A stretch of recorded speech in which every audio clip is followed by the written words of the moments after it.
nomination deadline, we were confronted with a complex crisis that threatened to derail the elections and raise doubts about a commitment to upholding this essential reform principle. However, the timely and wise intervention of His Excellency President Mohamedou Sheikh Al-Ghazouani, the current chairman of the African Union, in convening an extraordinary Executive Council meeting in March, enable us with God's grace to overcome this crisis. By establishing a clear and transparent process for nominating senior leadership positions for the Commission, we were able to resolve the issue, reach an agreement on the of the elections. Ladies and gentlemen, Excellencies, Heads of State, we stand at a pivotal moment in our history, a moment to strengthen our unity and realize the aspirations of our peoples as articulated in Agenda 2063, the African we want. Let this milestone be the foundation of a strong, dynamic, and effective union that embodies Africa's collective ambitions for peace and prosperity. The success of the reform agenda of the African Union hinges on our collective determination to implement our decisions with diligence and to establish a fair and transparent recruitment system. This system must attract the best talent from across the continent, as it is the foundation upon which development and integration must rest. As I conclude, allow me to express my heartfelt appreciation for your sincere efforts on behalf of President Sheikh Al-Ghazouani, and I would like to thank Musa Faki Mahamat for all his efforts over the years that he has served at the helm of the organization. I thank you. I would like to thank you and look forward to fruitful deliberations that will lead to decisions advancing our shared goals. Assalamu alaikum wa rahmatullahi wa barakatuh. May peace and blessings be upon all of you. Thank you, Mr. Minister.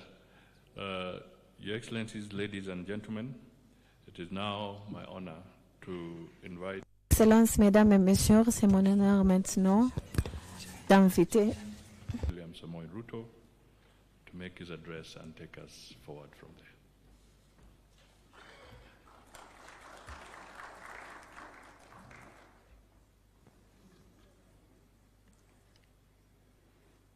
Your Excellencies, Heads of State and Government, Your Excellency Musa Faki Mahamat, Africa Union Commission Chairperson, distinguished guests, ladies and gentlemen, on behalf of the government and people of Kenya, I extend a very warm welcome to you all. And it is my profound honor that Your Excellencies have graciously accepted my invitation to participate in this extended Bureau retreat on Africa Union institutional reforms. Your presence here reaffirms the unity of purpose that binds us together as we chart the course for Africa's future. I have convened this retreat as the champion of the Africa Union institutional reforms following the assignment Your Excellencies gave me during the 37th Assembly of Heads of State and Government in Addis last year. This retreat is an opportunity to pause, reflect, and refocus our collective energies towards an African Union that is robust, efficient, and most importantly, fit for purpose. As Your Excellencies will recall, I was tasked with the role of re-energizing the reform process by ensuring the outstanding reform priorities are concluded as soon as is practicable. These reform priorities include the restructuring of the remaining Africa Union organs, institutions, and offices, as well as the study on the division of labor between the Africa Union, regional economic blocs, and states. I was also tasked with reporting on the progress of reform implementation during the forthcoming ordinary session of the Assembly in February next month. Today, we stand at a crossroads, a juncture marked by complex geopolitical developments, economic challenges, and an unprecedented social transformation. Yet within these challenges lie unparalleled opportunities that have the possibility to unlock the full potential of our continent through initiatives such as the Africa Continental Free Trade Area and other continental interventions. Our task here is to harness these opportunities, galvanize political will, and renew our collective commitment to a prosperous Africa. Your Excellencies, the Africa Union is built upon the noble foundation of liberation. Liberation from colonialism and apartheid, from oppression, and from dependency. The transformation from the Organization of African Unity to the Africa Union was not a departure from this mission. Rather, it was an evolution, a shift towards addressing contemporary challenges and seizing new opportunities. The Africa Union remains firmly in the business of liberation, liberation from poverty, conflict, and underdevelopment, from unfair global trading practices, and from exclusion in the global decision-making metrics. To achieve this, our institutional architecture must be strengthened, streamlined, and strategically aligned with our vision. Since my appointment as champion of AU institutional reforms, I have engaged extensively and strategically with key Africa Union stakeholders to advance the reform agenda. These engagements include meeting with the Africa Union Commission leadership, led by the Chair, His Excellency Musa Faki Mahamat, whose insights and ideas have formed an immense part of my presentation. The Africa Union Institutional Reforms Unit Secretariat, led by Professor Pierre Mukoko, and in a retreat that I convened in Naivasha, Kenya, on reforms that brought several actors together. Additionally, I have held consultative meetings with the Permanent Representatives Committee in Addis Ababa, the leadership of the Pan-African Parliament, led by Chief Fortune Charumbira, as well as Dr. Donald Kaberuka, the AU representative for financing the Union, here in Nairobi. I wish to thank my dear brother, His Excellency Paul Kagame, President of the Republic of Rwanda, for the outstanding work he did as the pioneer champion of the AU institutional reforms. I commend him for his dedication and achievements in advancing the reform agenda of our organization. Excellencies, the road ahead demands bold leadership and unwavering commitment. Given that the implementation of the reform priorities is a political process, it is my view that execution should continue to be guided at the level of heads of state and government. I shall therefore be proposing to recommend to the Assembly, of course with your concurrence, the formation of a committee of heads of state and government of the Africa Union on AU reform to oversee this process. This will ensure sustained momentum, strategic oversight, and collective ownership of the reform process. I invite this August gathering to provide guidance on the appropriate formula for representation in the committee.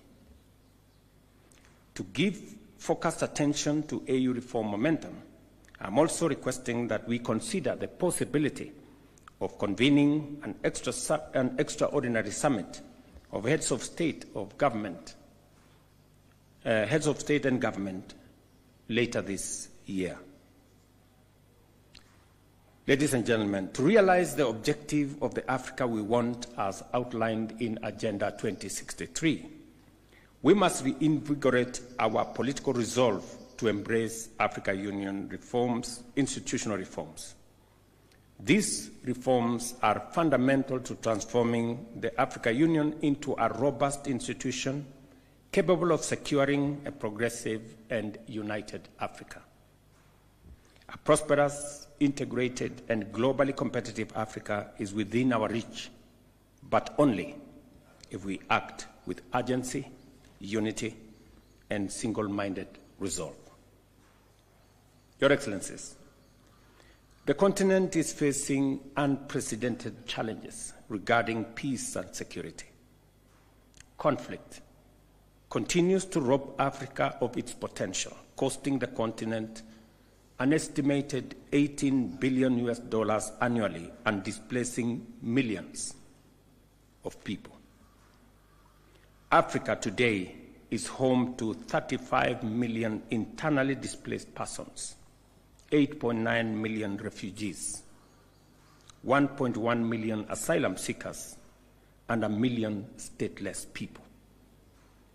Between April and June 2024 alone, a total of 1,000 terrorism incidents were recorded across Africa, resulting in 4,818 deaths. This is an existential moment for our continent. The Africa Union security architecture, in its current configuration, is incapable of addressing these complex dynamics and challenges, and there is an urgent need for immediate revitalization of the peace and security architecture. The African Union's presence in regional hotspots remains weak, fragmented, and under-resourced.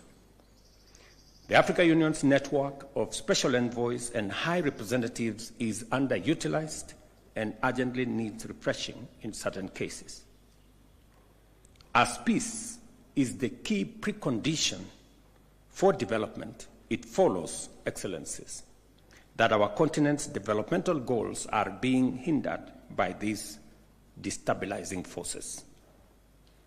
Strengthening the performance and effectiveness of Africa Union peace support operation is a strategic imperative given the volatile, complex, and interconnected nature of threats to collective peace and security. The fight against terrorism on our continent remains fragmented, reactive, poorly resourced, and uncoordinated. Developing, therefore, a comprehensive plan of action for countering terrorism in Africa, as foreseen by the 2022 Malabo Declaration, cannot wait any longer. I urge you, my esteemed colleagues, to reflect deeply on how we can further fortify our peace and security architecture. One pertinent proposal is to convene a high-level panel of Africans or professionals, perhaps 3 experts, to conduct a comprehensive review of our AU peace and security framework. This panel would also assess the feasibility of implementing the UN Security Council Resolution 2719, which offers a viable pathway for financing AU-led, UN-mandated peace support operations through assessed contributions. Excellencies, ladies and gentlemen, it is regrettable that despite the Assembly's decision to limit the summit agenda to 3 strategic items as outlined in Decision 635, the agenda continues to remain excessively complex and time-consuming. This complexity continues to hamper the efficiency and effectiveness of our deliberations at the summit. To streamline the Assembly's proceedings, I will be recommending for your consideration a revised format that includes a high-level opening session followed by a dedicated session for national statements by heads of state and government focused exclusively on the 3 agenda items. Each one of us will be allocated between 7 and 10 minutes to address any of the items, ensuring precision and focus. At the close of the Assembly session, the Chairperson of the Union and Chairperson of the Commission will issue a communique that encapsulates the deliberations and outcomes of the summit.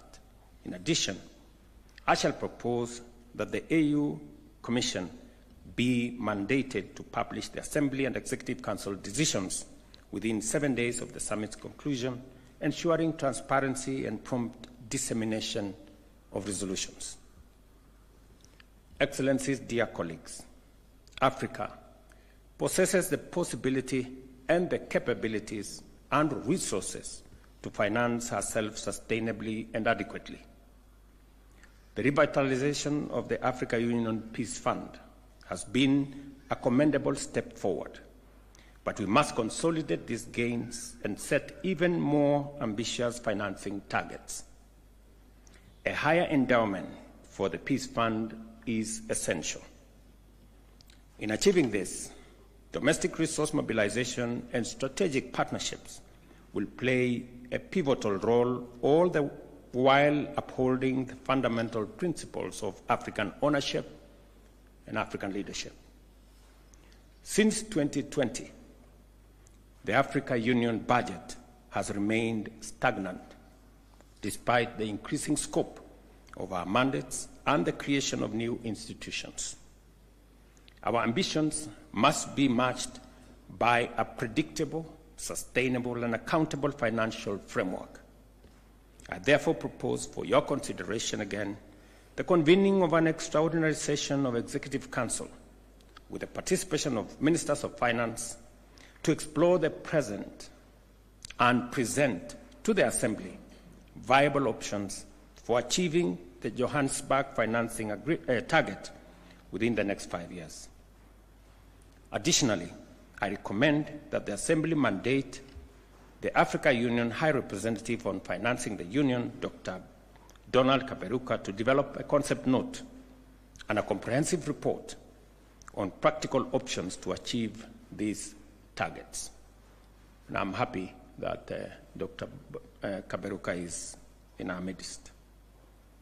Distinguished colleagues, the operationalization of the Court of Justice of the Africa Union remains a critical priority that must be pursued with renewed vigor. This judicial body is essential in providing a legal mechanism for the resolution of disputes between African states, as well as between the Africa Union and its various entities. Additionally, the court will serve as a court of appeal of decisions of the Africa Union Administrative Tribunal, thereby enhancing the credibility and efficacy of our continental legal framework.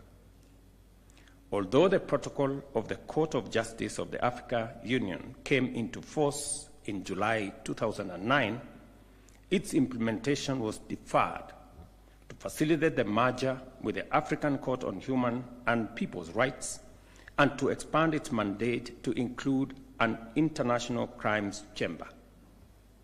It is now imperative that we move forward decisively in operationalizing this vital institution, and I will be presenting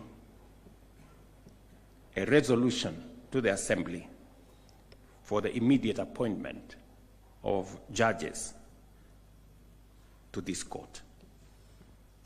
In addition, the revitalization of the Pan-African Parliament is a matter that demands our collective focus and commitment. During a recent consultative meeting in Nairobi with the leadership of the Pan-African Parliament, we reaffirmed the need for a high-level advocacy to secure the ratification of the Malabo Protocol by an additional 13 members, thereby reaching the required threshold of 28 ratifications. As of now, only 15 countries have ratified the protocol, which seeks to empower the Pan-African Parliament with permanent membership and legislative authority to formulate model laws that will shape the governance of our continent. As champion of the Africa Union reforms, I call upon Your Excellencies to rally behind this effort and accelerate the ratification process. As we embark on our consultations today, I wish you all fruitful deliberations. Let us work together towards producing empowering and impactful outcomes that will drive the reform process forward and position our union for greater achievement. Again, to all of you, welcome to Nairobi.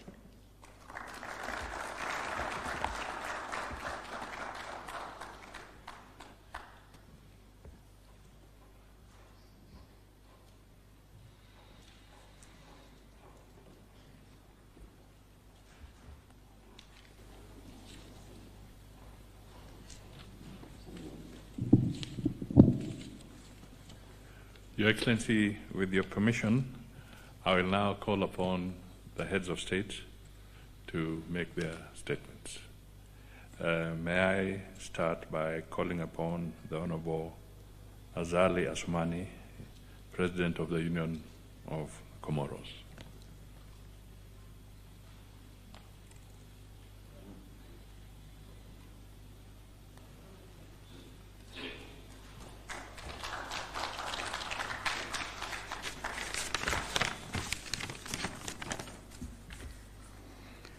Excellence. Excellency, dear brothers, Dr. William Ruto, Dr. Abaka Iyame, Excellency brothers, the Chair of the African Commission, Mr. Moussa Faki, dear brother, Head of State and Head of Government, Ministers, Honorable Assistants, Assalamu alaikum. Allow me, first of all, to disseminate my sincere thanks to our brother, Dr. William Ruto, President of the Republic of Kenya, and also to his government and of the African, and also for the warm welcome that has been given to us by his people any time that we are coming in Kenya, especially this beautiful capital of Nairobi.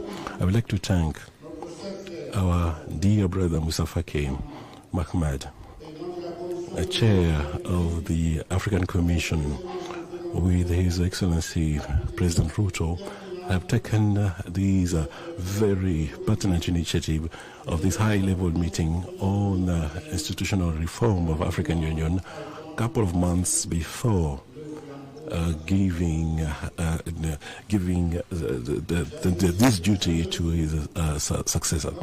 I would like to thank also sincerely our brother Paul Kagame, President of Republic of Rwanda, who led in a very efficient manner the process, the reform process of the African Union. I would like also to thank the initiative and these high-level retreat focusing on institutional reforms as well as structure of the African Union.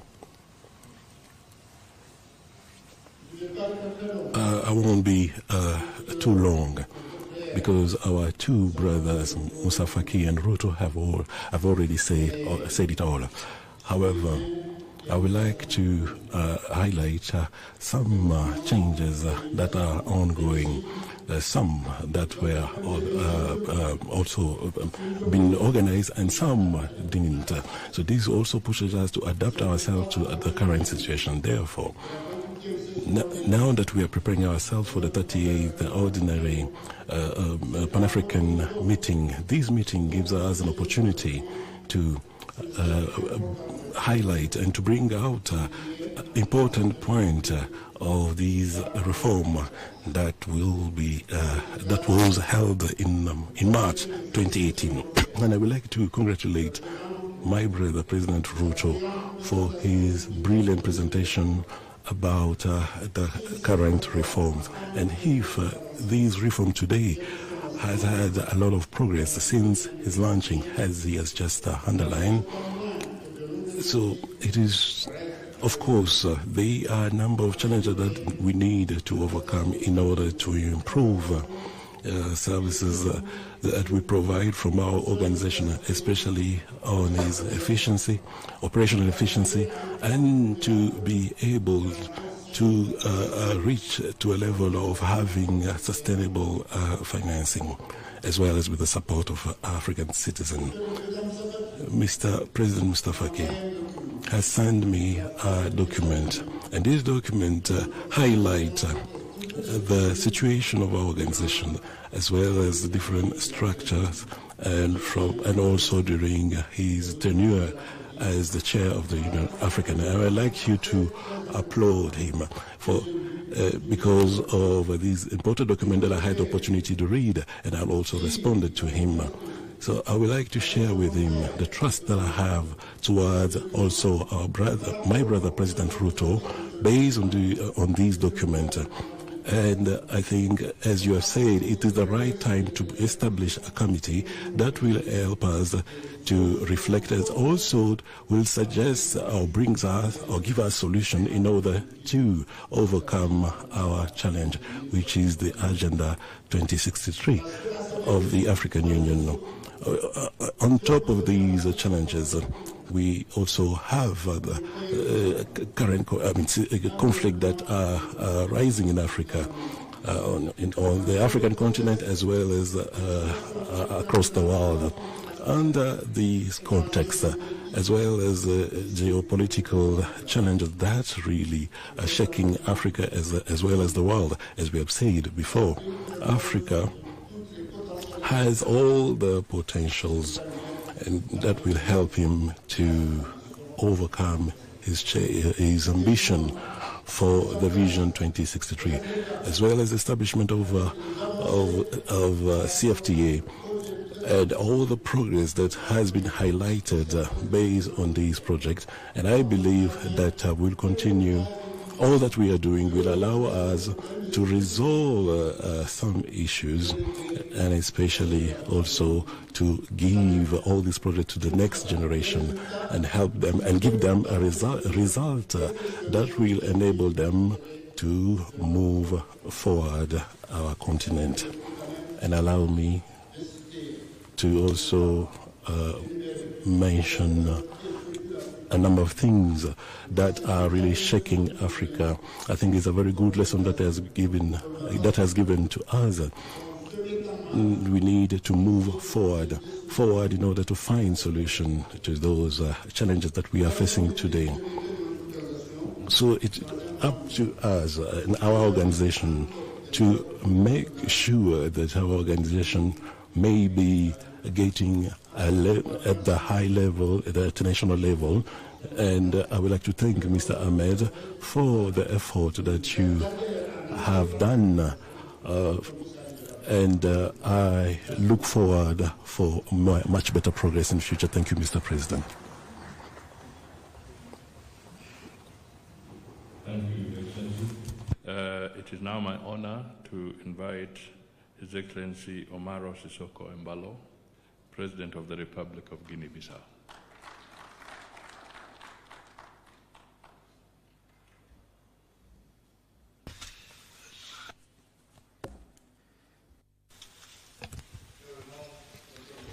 My brother, Dr. William Samuel Ruto, Champion of African Union, Your Excellencies, Member States, Vice President of Kenya, Mustafa Ki, President of African Commission, Ministers, member states present here.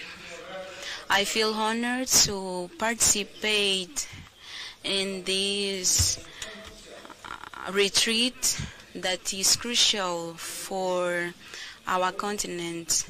We are here in Nairobi under the leadership of President Samuel Ruto, and we are called to reflect on the institutional reforms of the African Union to better serve the aspirations of our people. Africa has a global context that has been changing, and the resilience of our institutions will determine if we will be able to cope with the challenges so that we are not limited by inefficiencies. The reforms that we are discussing today are not only processuals, but they represent the base to achieve the objectives that was defined on the Agenda 2063 for a prosperous Africa and globally influent. We salute the leadership of the President Paul Kagame, and now the chair is on the hands of President Ruto to conclude this critical agenda. And we have labor that has to be given to the member states that is fundamental to a coordinated union and efficiency. We need to rationalize the responsibilities, including political issues, peace, security, trade, and we are able to guarantee that African Union can work as an unified institution for results. Besides that, the restoration of the African Union is fundamental to increase the accountability from the 57 entities. For the reforms, we were able to make significant progress, but we need to continue with our work so that we can report on February 27. Financial budget is essential for our activities. The decision number 65 of Kigali that introduced a tax of 0.5 to finance African Union activities was a critical step. However, we still have challenges in implementation, and I call all member states to honor their commitments, the revitalization of the peace within African Union, as well as the Act 27 of the United Nations. We need to cooperate for peace and security in Africa. We need to consider these wins, mobilizing internal resources, mobilizing partnerships, and also creating a committee. We have a committee that was created by the President William Ruto for accountability. This platform will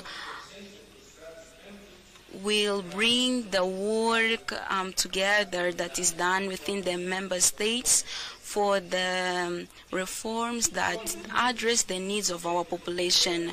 While leaders, we need to defend these reforms and maintain them steadfast. We need to act not only representing our nations, but also protecting the collective destiny of Africa.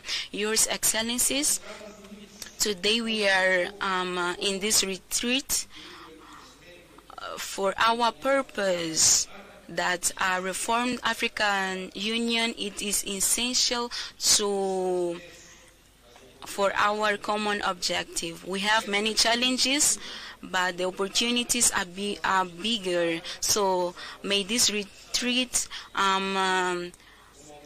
bring out our commitment in building a committed African Union, and that is equipped to drive our continent to an era of peace and global influence. Asante sana. Muito obrigado.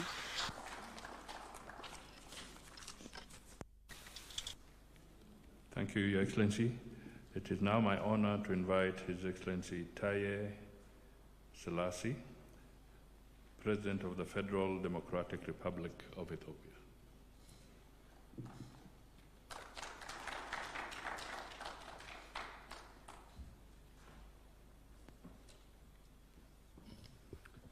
Thank you very much. All leaders are not tall.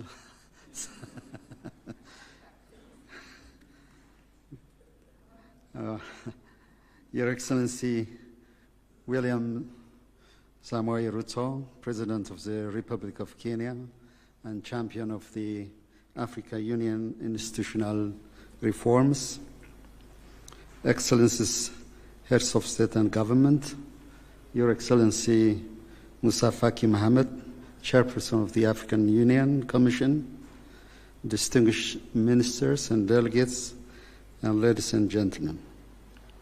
Allow me to express my sincere gratitude to the people and government of the Republic of Kenya for the warm and gracious hospitality extended to me and my delegation. And I would also like to extend a warm greetings from your friend, Prime Minister Abiy Ahmed, who couldn't be with us today due to an annual party congress that's taking place in Addis.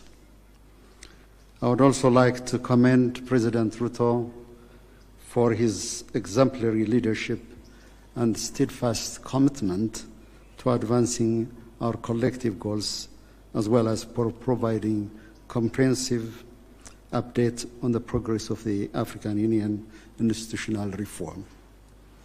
We acknowledge with appreciation the invaluable contribution of the former champion of this reform, His Excellency President Paul Kagame, for laying a robust foundation upon which we can pursue our objective in building a strong institution. Excellencies, as we reflect on our reform journey, it is important to acknowledge the significant efforts we have made, particularly in structuring key African Union institutions. We have streamlined our summits, reformed our commissions, and rationalized the work of our key organs. Furthermore, streamlining our working methods is crucial for enhancing efficiency. Our commitment to ownership and accountability is evident in initiatives like the F-15 Finance Ministers Committee, the Revitalized Peace Fund exceeding, as mentioned earlier, $400 million demonstrates our collective resolve as well.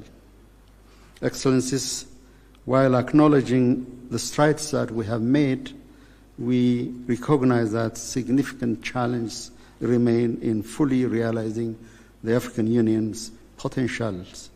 I wish, along this line, to emphasize on the following 5 key points. The first one is a question of inclusivity.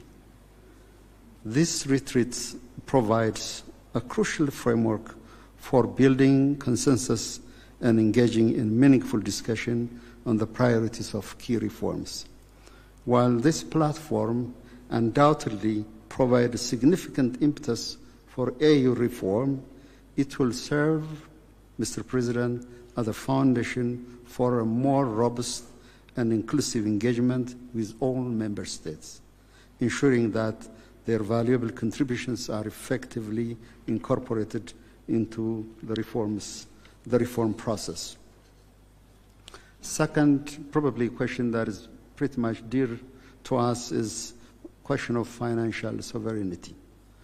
The new global geopolitical and economic landscape and the weakening of multilateralism underscores the urgent necessity of the African Union reform agenda. Self-sufficiency, not merely in innovative financing mechanisms, but also in cultivating an enabling environment across diverse sectors, is imperative. Excellencies, recommitment is insufficient. We must treat this reform as a matter of the survival of this very institution. On a personal note, the recent inauguration of Ethiopia's restored National Palace, standing in front of the African Hall, serves as a touching reminder of the immense time, dedication, and visionary thinking invested by our forefathers in establishing the African Union, the first continental organization. Jomo Kenyatta, Kwame Nkrumah, Haile Selassie, Secretary Gamal Abdel Nasser, and many more. Endeavor was a Herculean task, and our reform agenda, if not more demanding, is certainly no less daunting.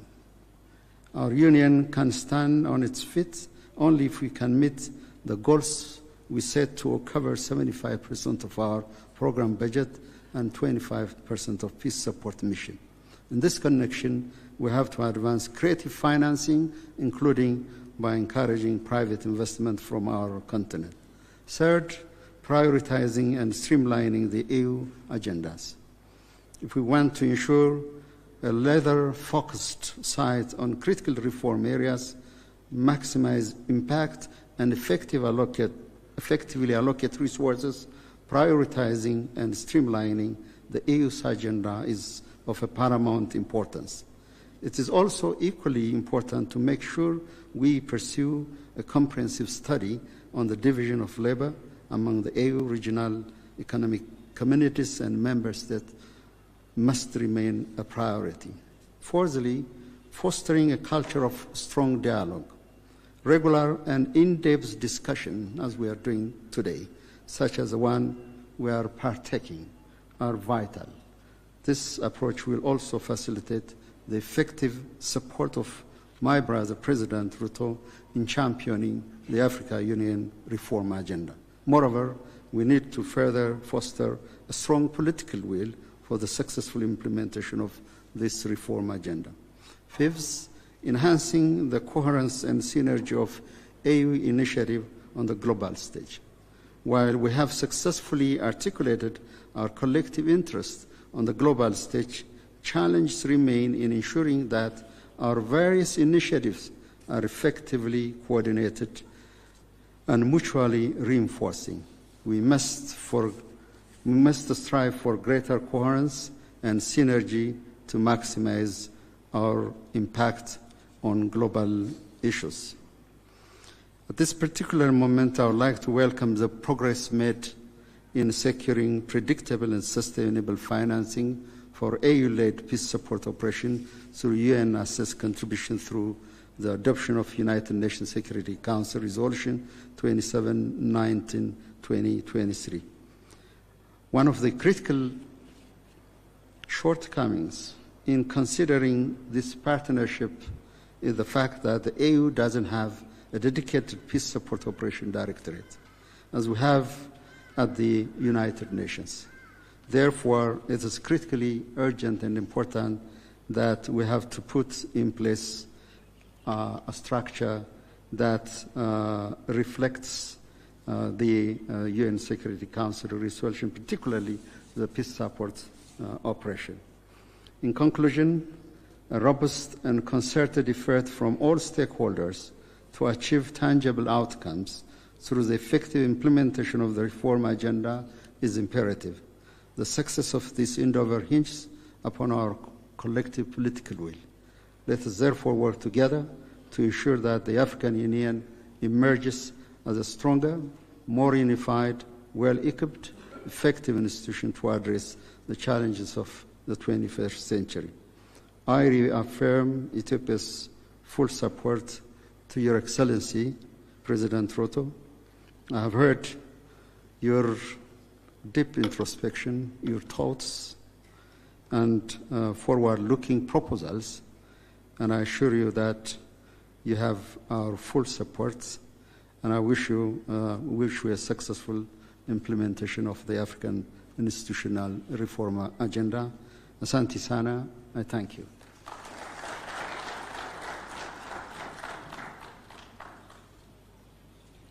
Thank you, Your Excellency. Now, ladies and gentlemen, let me invite His Excellency John Mahama, President of the Republic of Ghana.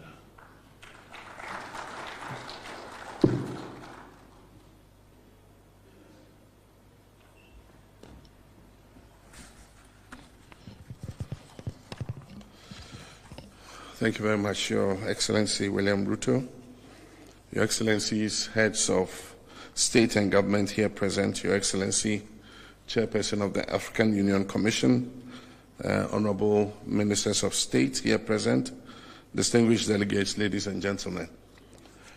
It gives me great pleasure and honor to join you on this august occasion where we gather to interrogate a very important issue, such as the journey of the African Union towards the attainment of its revised objective, the Agenda 2063, having attained the initial aim of our founding fathers, which is liberation from colonial rule.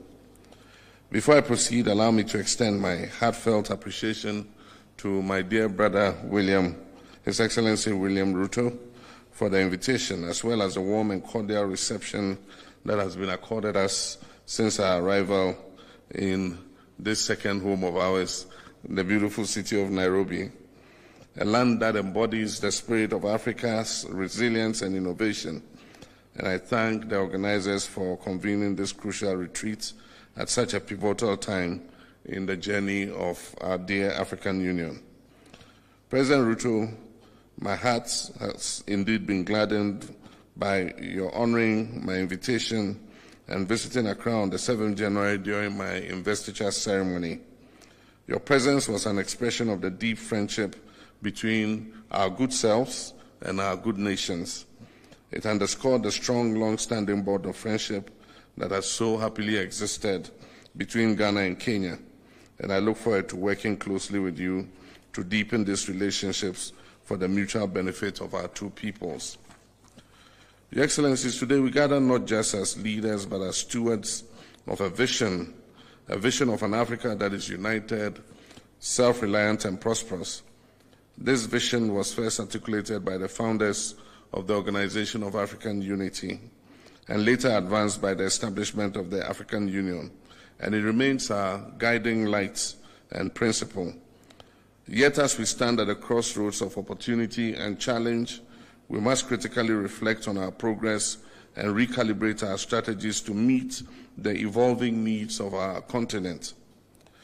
The reform agenda of the African Union is a bold and necessary initiative aimed at transforming our continental body into a more efficient, financially independent, and effective institution.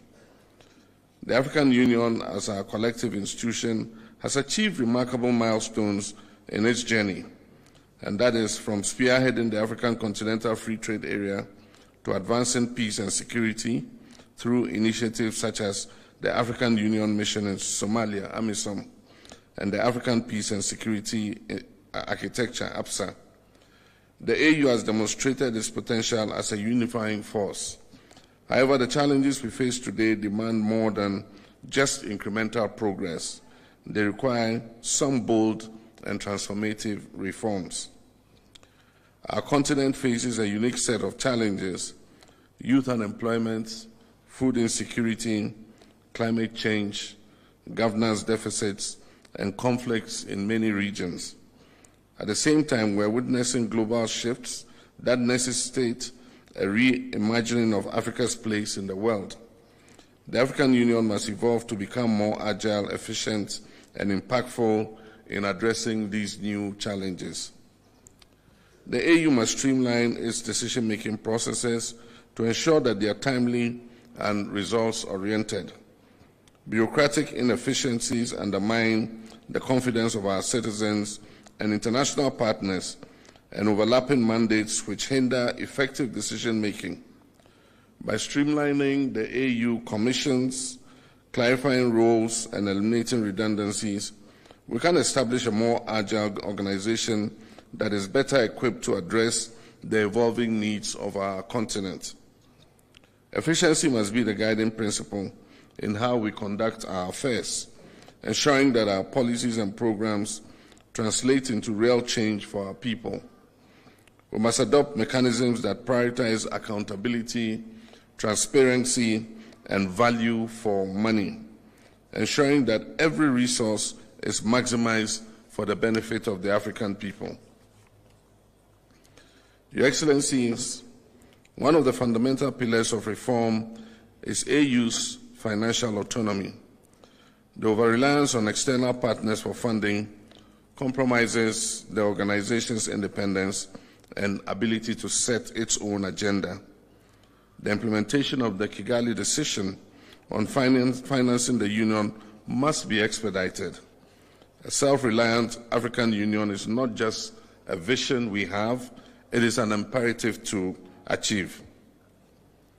Your Excellencies, without peace there can be no development. The AU must strengthen its capacity to prevent, mediate, and resolve conflicts. This includes adequately resourcing the African Standby Force and leveraging partnerships to address emergency threats such as terrorism, cybercrime, and climate-induced displacements. Indeed, this is very important for us, especially in West Africa, considering the challenge we face from terrorism. Africa's future lies in its youth. Over 60% of our population is under the age of 25. And yet their voices are largely absent in policymaking. We must institutionalize frameworks that empower our young people and our women to lead at all levels of governance. And I'm happy to report that in the last election, for the first time in Ghana's history, we elected a woman as our vice president. The energy of our youth, creativity, and vision are the drivers of the Africa that we all seek to build. The African Continental Free Trade Area has set the foundation for a single African market, but much work remains to be done. We must address the barriers to trade, we must harmonize regulatory framework, and invest in infrastructure to unlock the potential of intra-African trade. Additionally, the AU must champion technological innovation and digital transformation as catalysts for economic growth and inclusion. And in this, we wish that the African payment system that allows us to pay seamlessly for goods traded between our countries is expedited so that we can have a system of exchange. Ladies and gentlemen, none of these reforms will succeed without committed leadership at every level of the African Union. We as heads of states and government have a duty to lead by example, to prioritize the collective good of our people over our parochial interests, and to act decisively in the interest of our continent. But leadership does not end with us.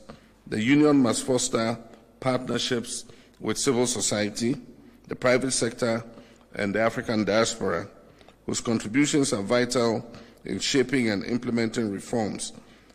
This is a shared responsibility, and together we can achieve the African Union we all envision. To achieve a conflict-free Africa, we must strengthen the Africa Standby Force and enhance our collaboration with regional economic communities. A well-coordinated and responsive security mechanism will allow us to address conflicts swiftly without over-reliance on external actors. Additionally, good governance, respect for human rights, and the consolidation of democracy must remain at the heart of our efforts to maintain stability and peace across our dear continent. The winds of change are blowing across the African continent, and the world is watching.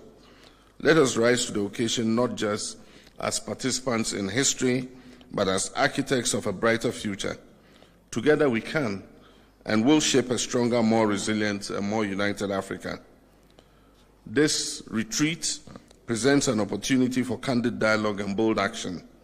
Let us approach our discussions with open minds and a shared commitment to progress. The reforms we champion here are not merely procedural.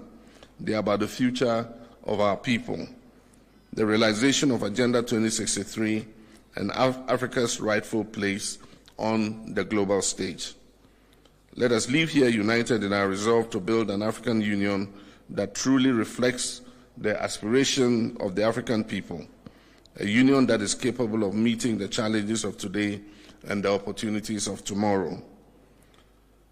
In closing, I wish to reiterate Ghana's strong commitment to strengthening ties with Kenya and all other African nations in the spirit of Pan-Africanism and mutual progress. The long-standing board of cooperation between Ghana and Kenya continues to flourish, and I'm confident that our collaboration will yield even greater benefits for our two peoples. Together we can build an Africa that is resilient, prosperous, and united in its pursuit of sustainable development and lasting peace. Your Excellencies, ladies and gentlemen, I thank you all for your attention, and I look forward to a fruitful deliberation. Asanteni sana.